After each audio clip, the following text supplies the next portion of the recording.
G'day guys, welcome to today's tutorial. Today we are talking about the high bar versus the low bar position in a squat. If you haven't watched our squat tutorial already, I strongly suggest that you head across there and you watch that first, because that there is going to teach you exactly how to squat and what to do with your squats.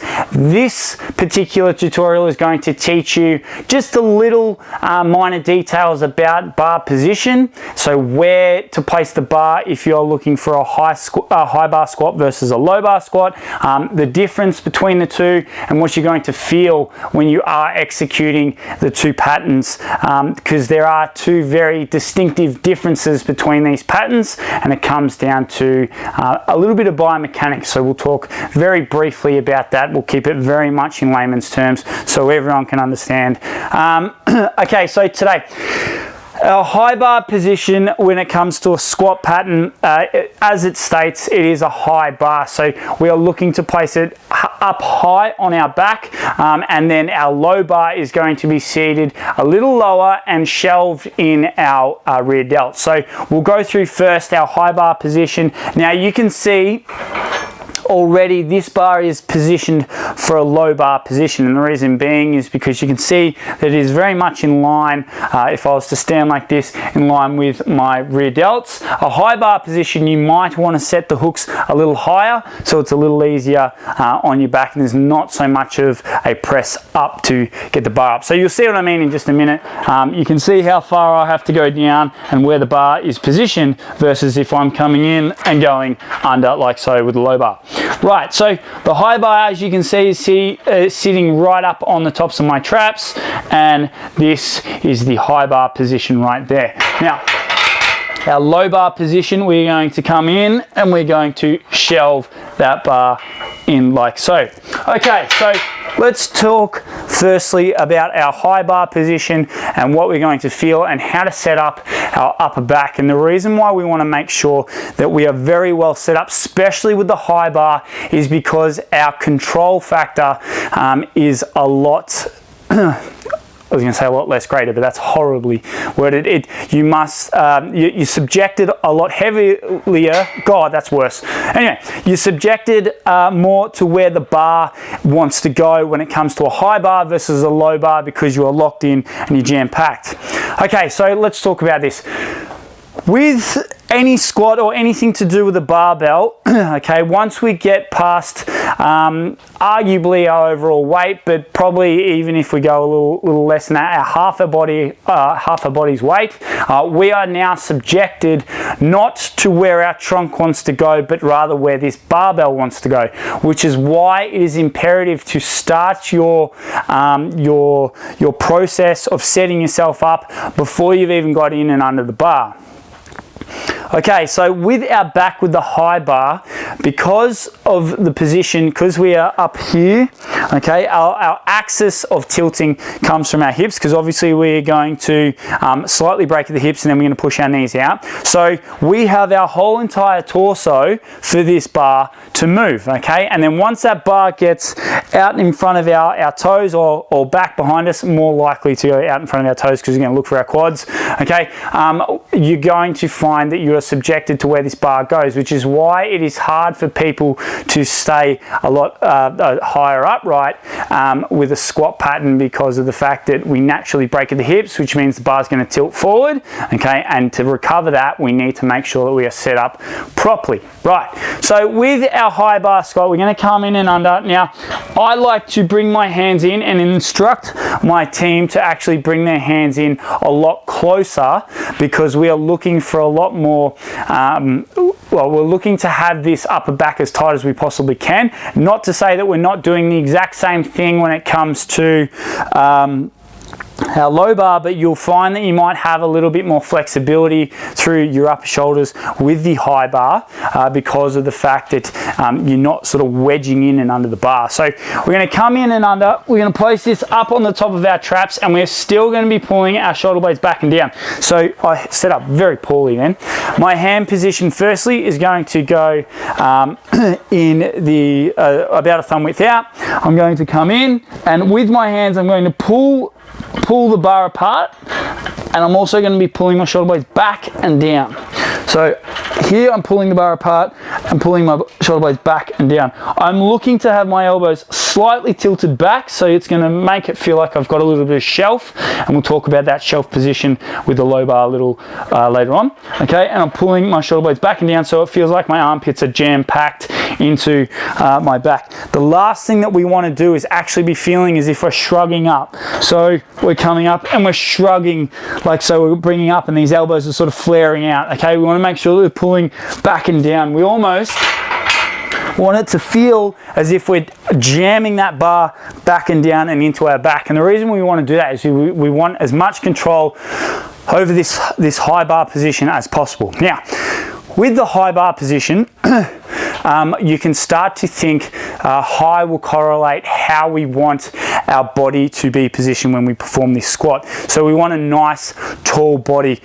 And the reason being is that if we tilt forward, obviously the more, or the slighter the tilt here, the greater the tilt at the top, and as such we then have to recover this barbell. So there's a lot more variant factors when it comes to the bar position and the bar path, more so than anything when it comes to a high bar. So we want to be making sure that we are thinking almost like a front squat where we're keeping our torso up nice and tall, okay, and we're going to be doing a lot more of the work through our quads than we are through our hips and through our hamstrings, because of the position of the bar, the way the bar wants to travel up and down, very much like a high bar squat.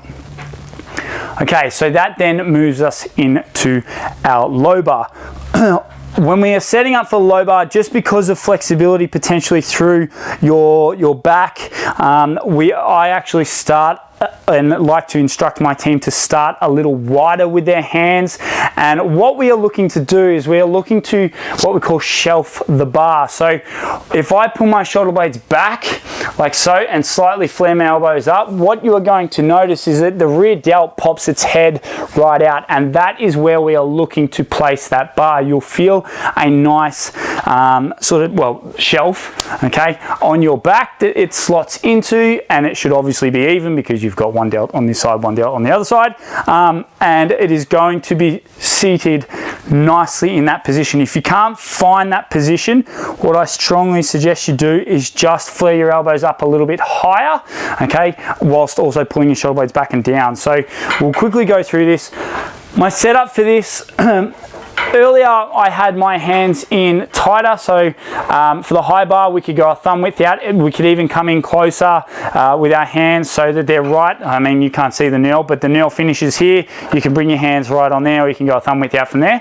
When it comes to your low bar, I would suggest that you go maybe a thumb and then a knuckle, or have your pinky run along the first slit when it comes to, well, obviously this is a deadlift bar, so it's a poor example, but with a squat bar, the difference quickly is that there's nail in the middle for a squat bar. Deadlift bar won't have the nail. Have your finger out on the first point. So for argument's sake today, and especially because say you've done a big heavy push session, you might be a bit tight to get this shoulder blades back and down and just open up this chest. You might need to start a little wider. Also, this is probably why, I don't know if you guys have noticed this or not, but a lot of the big top end guys who have just got muscle on muscle, their range of motion when it comes to their arms is horrible, so they end up having their arms out like so, and then coming in and under the bar. Okay, they're not worried about what's going on with their hands, they're worried about their back position and how tight it is. So that might be something for you to think about if you struggle with the position. Also, obviously, if you want to mimic the high bar squat and you can't get your arms back here, that's fine. I'm not. Hopefully you can see, but at the back there is a safety bar. Really good option also for a high bar squat. I divulge. Anyway, so with this low bar setup, what we are looking to do is we're going to do exactly the same process as we do with all our squat patterns. So we're going to come in and we're going to have our hands out nice and wide, and we're going to look to shelf the bar. So I'm pulling my shoulder blades back and down from this position. Okay, so it's almost as if I am retracting my scapula and pulling it down. Well, it's not as if, it is going to be that way, but it's as if I'm doing a row, obviously with the bars not coming off the hooks. But I'm going to row my body in. Okay, from this position here, I'm coming under and I'm pulling the bar apart as I come under, and I'm looking for my rear delts, and if I pop my elbows up further like so if I push them back, you're going to find that shelf. From this position, I'm going to pull the bar down and in, and up I come like so. So hopefully you can see the difference between the bar positions, okay, and as a result of that, you can see that already I am slightly tilted further forward versus if the bar's up taller, okay, and I am back and in this position, how much taller I am standing with this position. So that there is the difference. Now let's talk about the low bar when it comes to what happens with our body. Because the bar is anatomically placed lower, you are actually going to get a lot more hip, hamstring, and well, quad is always going to be involved with this particular exercise, but you're going to get a lot more hip movement in this. So you're going to feel already tilted forward when you disrack the bar and you walk out. So when I walk out with a high bar, I'm up very tall. I'm up nice and tall, okay, I'm positioning myself so my shoulder blades are back and down, my knees are about to go out, and we're coming up like that, and I'm driving nice and tall with my body.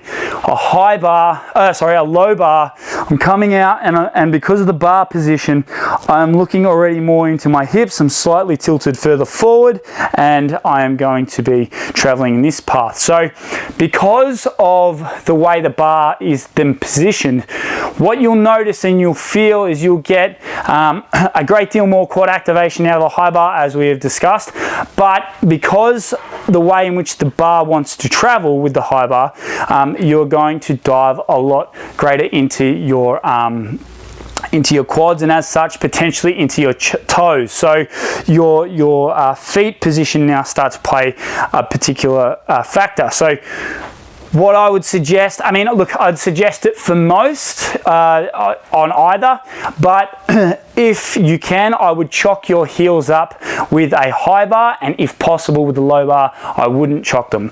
And the reason I don't chock them with the low bar is because if we are looking for our hips, it means we're looking to potentially drive more force through our heels than we are, say, the center of our foot, because of the excessive hip hinge pattern. The knees are coming out and the position of the bar. So we're going to be driving through those hips, and we're going to be driving up nice and tall. So we want those heels planted on the ground so that we're getting that full activation. Now again, if you are someone who has poor ankle mobility, someone who finds that it's just not for them, that's fine, chock your heels. But if you can, eliminate the heels, because remember that we are diving into these hips. We want a little bit more heel drive through the foot. So if you haven't seen the squat tutorial, head across there, learn about 3 points of contact when it comes to our foot and our squat pattern. This will make a lot more sense to you. So yeah, so guys, with the high bar, you are going to probably feel a lot more through your quads. Those hips and hamstrings aren't going to be as much of a factor with the low bar. And obviously with the high bar too, just quickly, we're going to be having maybe a bit more midfoot to maybe not toes. I won't say toes, and I won't say toes because that means your bar path slightly shifted forward, okay? But you are going to get a lot more midfoot, potentially with the low bar and the anatomical position of the way the hips are going to drop and the way your body's going to forward. So think of it as a cantilever. One goes forward, one goes back, okay? If my chest or if my body's slightly traveling forward, which is going to happen, we want those hips to go back so the bar path is now in line with the heels, okay? And we're going to be driving up through those heels. So that there, team, is the difference between the high bar and the low bar. We'll quickly recap. Your high bar is probably going to drive a lot more force through your quads, and you're going to be subjected to a lot more core activation because of the fact that think of yourself as a building. We need to be nice and stable through all our sections. Not to say that you're not going to get the same factor with the low bar, but the low bar, you're going to get a lot more lat and back activation, and you probably can get it. Well, we're not going to draw that conclusion. I was going to say that we could probably get away with a little less core activation, but nonetheless, we still want more or we still want everything rigid. So doesn't matter what position the bar is in, we always want to be rigid in our squat with our upper body, and we're thinking of pressing the world away. Just because of the anatomical position as well, this may not be so much of a skill set, but rather just overall biomechanics. Really, you should be able to lift and squat a greater amount in a low bar position than you do in a high bar position, just because of how much more recruiting you can do when it comes to our lower leg muscles and our hips and our quads and so on.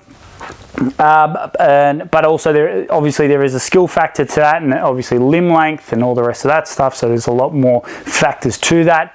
But that is why a great deal of the top end powerlifters will always opt for a low bar position, because they're locked and loaded and a lot more rigid and set, and also they can recruit a great deal more, which means for their sport they can move a great deal more weight and potentially win their heat, their competition, their whatever it is. High bar is probably for someone who is looking for overall hypertrophy through the quads especially, which is why you probably find someone who is a bit more bodybuilding orientated always opting for that high bar position, because they're just pumping their legs and they're probably not subjected to the loads because they can't handle the loads to the midsection, so they're looking for a bit more volume, a bit more reps, and pulling back a bit when it comes to the weight. So yeah, again guys, so the difference, just quickly finish right off.